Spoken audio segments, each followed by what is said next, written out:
हूं आपके साथ ज्योति तनेजा भसीन।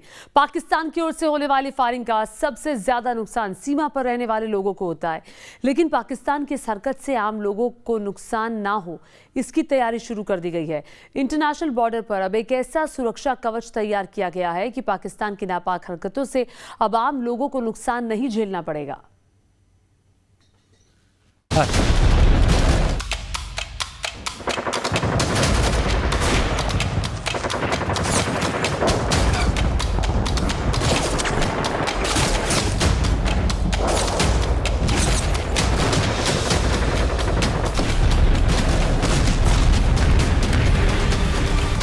जो कि मतलब जब भी शेलिंग वगैरह होती है इसके अंदर घुस जाते हैं। तो जब ऐसे माहौल बन जाए फायरिंग का तो बैंकर में चले जाते हैं। फ़ायदा तो जो बने हैं इनका तो बहुत है। इसकी वजह बहुत ही जरूरी है और बहुत इंपॉर्टेंट है सब, और इंडिविजुअल मोर्चे चाहिए। भारत पाकिस्तान इंटरनेशनल बॉर्डर पर अब सबसे बड़ा सुरक्षा कवच तैयार हो चुका है। सीमा पर रहने वाले लोगों को अब पाकिस्तान के हमले से किसी तरह का कोई नुकसान नहीं होगा। एक तरफ सीमा पर पाकिस्तान और वहां से भेजे गए आतंकियों को चुन चुनकर ठिकाने लगाया जा रहा है, तो वहीं दूसरी तरफ सरकार ने सीमा पर अब ऐसे सुरक्षा कवच तैयार करने शुरू कर दिए हैं कि वहां के लोगों को पूरी तरह से सुरक्षित रखा जा सके। तो मजबूरी थी, जब फायरिंग होती थी ना तो माल मवेशी परेशानी नुकसान हो जाता था, कुछ कैजुअल्टियाँ भी होगी जहाँ पे लेडीज बाकी कुछ आदमी जख्मी हो गए, लेडीज़ की डेथ हो गई, तो बहुत दिक्कत आती थी। ये ज़रूरी है, अच्छा फैसला है, होना चाहिए, क्योंकि लोगों की सेफ्टी के लिए बहुत ज़रूरी है।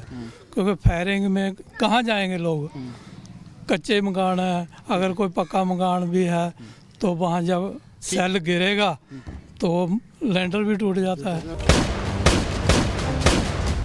इस बात को पूरी दुनिया जानती है कि पाकिस्तान की नापाक हरकतें बीते कई साल से सीमा पर जारी है। दुनिया के तमाम आतंकी संगठनों का अड्डा बन चुके पाकिस्तान की तरफ से सीमा पर फायरिंग की जाती रही है। हालांकि भारत की तरफ से हर बार इसका मुंहतोड़ जवाब दिया गया है, लेकिन आतंक का फैक्ट्री कहे जाने वाले पाकिस्तान इसके बाद भी अपनी हरकतों पर लगाम लगाने को तैयार नहीं है। देखिए, ये बहुत बड़ा चैलेंज था, और जिस तरीके से हमने देखा कि बॉर्डर के ऊपर पिछले लगातार पाकिस्तान के साथ जो हमारा रहता है क्रॉस बॉर्डर फायरिंग रहती है, हज़ारों की तादाद में, सैकड़ों की तादाद में लोग मारे भी गए, हमारे माल मवेशी और बहुत सा नुकसान हुआ था। उसके मद्देनज़र जब भारतीय जनता पार्टी केंद्र में आई तो एक जो है कहा गया कि जो यहाँ बंकर्स बनाने चाहिए। पहले कम्युनिटी बंकर्स की बात चली, लेकिन वो भी सफल नहीं हुए। फिर इंडिविजुअल बंकर्स की बात चली, और जिस प्रकार से आप बता रहे हैं कि 9-10 हज़ार के लगभग पूरी जो है इसमें बंकर बनने थे, जिसमें 8 हज़ार बन गए हैं। और आपको मालूम है कि जब जो है बॉर्डर के ऊपर इस प्रकार की बात होती है तो पाकिस्तान के साथ भी चैलेंज रहती है, वहाँ लोकल स्थानीय स्तर के ऊपर भी कई प्रकार की चैलेंजेस रहती हैं। पाकिस्तान की इसी हरकत से बचने के लिए सरकार ने अब से तकरीबन 5 साल पहले एक मास्टर प्लान तैयार किया, जिसके तहत इंटरनेशनल बॉर्डर के पास 8,500 बंकर बनकर तैयार हो गए। देखिए, 4-5 साल पहले भारत सरकार ने ये प्रोजेक्ट शुरू किया था। मुझे याद है उस वक्त मैं डीजीपी था, और इसके लिए जो जब शेलिंग होती थी, पार से फायरिंग होती थी, तो बॉर्डर पे जो लाइन ऑफ कंट्रोल में या इंटरनेशनल बॉर्डर पे जो लोग रहते थे उनको भागना पड़ता था। बहुत सारे लोगों के घरों में गोलियां लगती थी, शेल गिरते थे, उनको जख्मी होते थे, तो बच्चों के स्कूल बंद हो जाते थे, हॉस्पिटल डैमेज हो जाते। तो ये स्कीम उस वक्त लॉन्च हुई थी, और इन जैसे 9,000 प्लस जो बंकर थे उसमें से 8,500 बनने से एक बहुत बड़ी राहत लोगों को मिलेगी। और जब भी अब शेलिंग होगी या firing, border cross border firing होगी, तो लोगों को बंकर में एक आड़ मिलेगी, उनको अपनी प्रोटेक्शन मिलेगी। तो मैं समझता हूँ बॉर्डर पे जो लोग रहने वाले हैं उनके लिए एक बहुत बड़ी राहत है। कई सालों से जारी पाकिस्तान की इस नापाक हरकत से सीमा पर रहने वाले लोगों को काफी नुकसान हुआ है, लेकिन अब ऐसा नहीं होगा। सरकार की ओर से बड़े पैमाने पर ऐसे हजारों और बंकर बनाए जा रहे हैं, ताकि लोगों को सुरक्षित रखने के साथ साथ उनका पलायन भी रोका जा सके। एक जो डर था कि वहाँ से लोग माइग्रेट करेंगे और सेफर जगह पर जाते थे, वो भी रुकेगा, क्योंकि बॉर्डर को अगर हम छोड़ देंगे तो फिर तो दुश्मन के लिए तो बहुत अच्छा रहेगा वो, तो इसलिए वो भी वहाँ सुरक्षित रहेंगे। एक नया कॉन्फिडेंस आया है और लोगों का विश्वास मोदी सरकार में और बना है। बॉर्डर के पास रहने वाले लोगों का मानना है कि सरकार की इस कोशिश से न सिर्फ लोगों की जान बचेगी बल्कि उनका नुकसान भी कम होगा।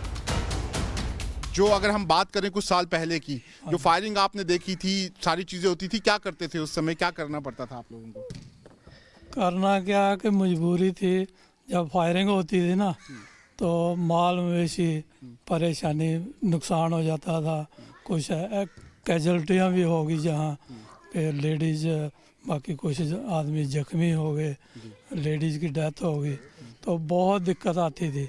ये ज़रूरी है, अच्छा फैसला है, होना चाहिए, क्योंकि लोगों की सेफ्टी के लिए बहुत ज़रूरी है, क्योंकि फायरिंग में कहाँ जाएंगे लोग।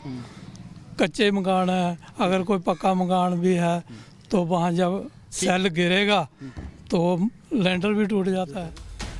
आरएसपुरा सेक्टर का सरदारी गांव पाकिस्तान की फायरिंग की चपेट में सबसे पहले आता था, लेकिन अब यहाँ कई कम्युनिटी बंकर तैयार किए गए हैं। साथ ही लोगों का मानना है कि यहाँ इंडिविजुअल बंकर भी तैयार किए जाएं। हालांकि दूसरे फेज में सरकार इंडिविजुअल बंकर बनाने की भी तैयारी में है।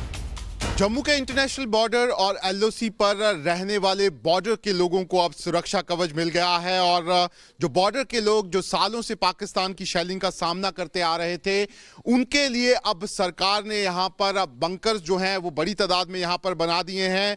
दरअसल 2 साल पहले सरकार ने बॉर्डर के इलाकों में बंकर बनाना शुरू किया था और आज 8,500 बंकर जो हैं वो यहाँ पर बनकर तैयार हो गए हैं और जो बॉर्डर के लोग जो हमेशा अपने आपको कहीं ना कहीं पाकिस्तान की फायरिंग की जद में यहां पर पाते थे, आज वो इन बंकर्स का इस्तेमाल करके आने वाले दिनों में पाकिस्तानी की शेलिंग से यहां पर बच सकते हैं। और ये जो आप यहां पर गांव देख रहे हैं, ये जम्मू के आरएसपुरा सेक्टर का जोड़ा फॉर्म गांव है और बीते कुछ सालों में जिस तरीके से पाकिस्तान यहां पर फायरिंग कर रहा था, सबसे ज्यादा यही पाकिस्तान की फायरिंग के जद में गांव था और इसी गांव से यहां पर 2 लोग जो हैं वो पाकिस्तान की फायरिंग का शिकार भी हो चुके हैं। साथ ही साथ कई लोग जो थे वो पाकिस्तान की शेलिंग में यहां पर घायल भी हुए थे और ये जो माल मवेशी है, बड़ी तादाद में ये माल मवेशी जो है वो भी पाकिस्तान की शेलिंग में यहां पर मारा गया था।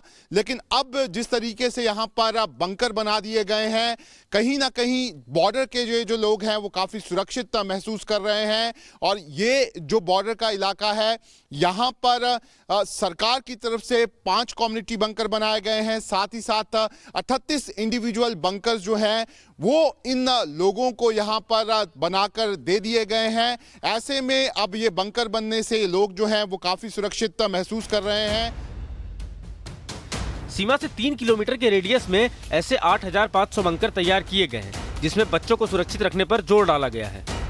यहाँ पर जो प्रशासन है उसने यहाँ पर जो स्कूल्स हैं वहाँ पर भी ये जो बंकर्स हैं उनको बनाने का फैसला जो है वो यहाँ पर किया था और आप देख सकते हैं कि ये जो बंकर बनाए गए हैं ये यहाँ पर स्कूल के बच्चों के लिए बंकर बनाए गए हैं और जब भी यहाँ पर फायरिंग होगी तो ये बच्चे जो हैं वो यहाँ पर इन बंकरों में यहाँ पर आ सकते हैं। इसी तरह के बंकर्स जो हैं वो ज़्यादातर जो बॉर्डर के इलाकों में स्कूल्स हैं वहाँ पर बना दिए गए हैं। अगर हम पिछले कुछ सालों की यहाँ पर बात करें तो लगातार यहाँ पर जो फायरिंग हो रही थी उसके कारण ये जो स्कूल के बच्चे थे वो भी फायरिंग की चपेट में आ रहे थे और एक टाइम ऐसा भी आया था जब एक बड़ी तादाद में स्कूल के बच्चे राजौरी में फायरिंग में फंस गए थे, जिसके बाद प्रशासन ने उनको काफ़ी मशक्क़त से यहाँ पर बचाया था।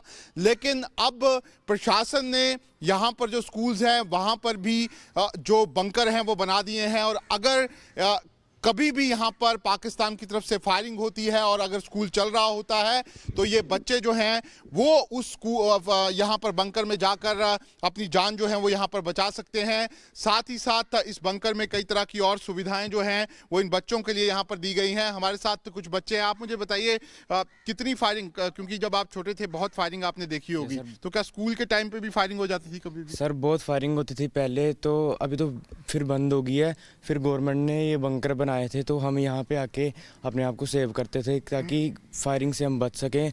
घर में भी वैसे सेफ थे, वैसे बंकर में ज़्यादा सेफ थे हम। तभी गवर्नमेंट ने ये बंकर बनाए, इसलिए हम सारे बच्चे सारे अपने परिवार के साथ आके बंकर में रहते हैं, खेलते कूदते हैं। और ये डर रहता है जब भी फायरिंग होती है कि यहाँ पे भी स्कूल में जब क्लासेस चल रही थी कभी भी फायरिंग हो जाती थी? यस सर, कभी भी फायरिंग हो सकती थी, कोई पता नहीं किस वक्त रात को हम सो रहे हो, कब पता कब फायरिंग स्टार्ट हो जाए। तो इसकी वजह से हमें वो डर लगा रहता था तो कि अब आपको लगता है कि स्कूल भी आ रहे होंगे और फायरिंग भी स्टार्ट होगी तो बंकर में जा सकते हो? हाँ सर, ये गवर्नमेंट ने बहुत अच्छी ये स्कीम निकाली थी कि जो कि बंकर बनाने हर विलेज में। तो जो कि हमारे विलेज में भी 2 बंकर बनाए सरदारी कैंप में।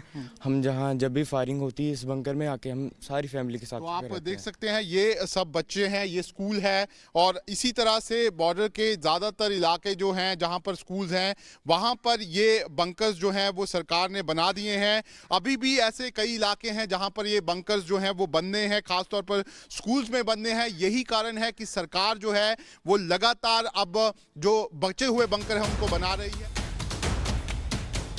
पाकिस्तान की ओर से गोलियों के साथ साथ मोर्टार भी दागे जाते हैं, जिनसे नुकसान काफी ज्यादा होता है। ऐसे में बेहद जरूरी था कि पाकिस्तान को माकूल जवाब देने के साथ साथ लोगों की सुरक्षा पर भी जोर दिया जाए और इसी प्लानिंग के तहत सरकार ने 2 फेज में 15,000 बंकर बनाने का प्रस्ताव गृह मंत्रालय को भेजा है। जो इलाके बिल्कुल बॉर्डर से यहाँ पर सटे हुए हैं वहाँ पर जो घर हैं उनके साथ यहाँ पर इंडिविजुअल बंकर्स जो हैं वो यहाँ पर बनाए गए हैं। आप तस्वीरों में ये देख सकते हैं कि ये एक घर के साथ यहाँ पर बंकर जो है वो यहाँ पर बनाया गया है और जब भी यहाँ पर शेलिंग होती है तो यहाँ पर यहाँ के घर के जो लोग हैं वो किस तरीके से बचें उसके लिए ये बंकर जो है वो यहाँ पर बनाया गया है।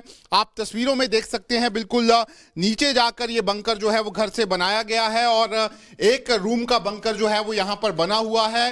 खास तौर पर ऐसा देखा गया था कि पाकिस्तान की तरफ से जब भी शेलिंग होती थी तो यहाँ पर घरों में आकर यहाँ पर शेल्स जो है वो यहाँ पर गिरते थे और उसकी वजह से यहाँ पर जो गांव के लोग थे उनको काफ़ी नुकसान उठाना पड़ता था। लेकिन अब आप देख सकते हैं ये बंकर यहाँ पर बने हुए हैं और इन बंकरों में यहाँ पर जो स्पेस है वो भी यहाँ पर रखे गया है। खासतौर पर जो यहाँ पर वेंटिलेशन का स्पेस है वो यहाँ पर रखा गया है ताकि अगर यहाँ पर शेलिंग होती भी है और लोगों को काफ़ी देर तक रहना भी पड़ता है तो वो यहाँ पर आराम से सुरक्षित रह सकते हैं। अमूमन जब भी यहाँ पर फायरिंग होती थी तो घरों पे ऊपर आकर यहाँ पर जो शेल्स गिरते थे उन शेल्स की वजह से काफ़ी नुकसान घरों में भी होता था और जो घर के लोग होते थे वो भी इंजर्ड हो जाते थे। लेकिन ये जो बंकर है ये बिल्कुल यहाँ पर ज़मीन के नीचे बना हुआ है। एक पूरी फैमिली के लिए ये बंकर जो है ये बनाया गया है और अगर इस दौरान अब कभी भी पाकिस्तान की शेलिंग यहाँ पर होती है तो यहाँ पर जो घरों के लोग हैं जो यहाँ पर सुरक्षित जब फायरिंग होती है नहीं होते वो इन बंकरों में आ सकते हैं और अपनी जान यहाँ पर बचा सकते हैं। इसी तरीके से सरकार ने जो भी बॉर्डर के बिल्कुल नज़दीक के यहाँ पर गांव हैं जहाँ पर जो पाकिस्तान की शेलिंग होती है तो वो गांव जो हैं वो पाकिस्तान की शेलिंग की चपेट में आ जाते हैं, उनके घर पाकिस्तान की शेलिंग की चपेट में आ जाते हैं। ऐसे में सरकार ने ये इंडिविजुअल बंकर्स जो हैं वो यहाँ पर गांव के लोगों को दिए हैं। वीडियो जर्नलिस्ट इजाज अहमद के साथ Shahnawaz Khan, news nation, international border, Jammu.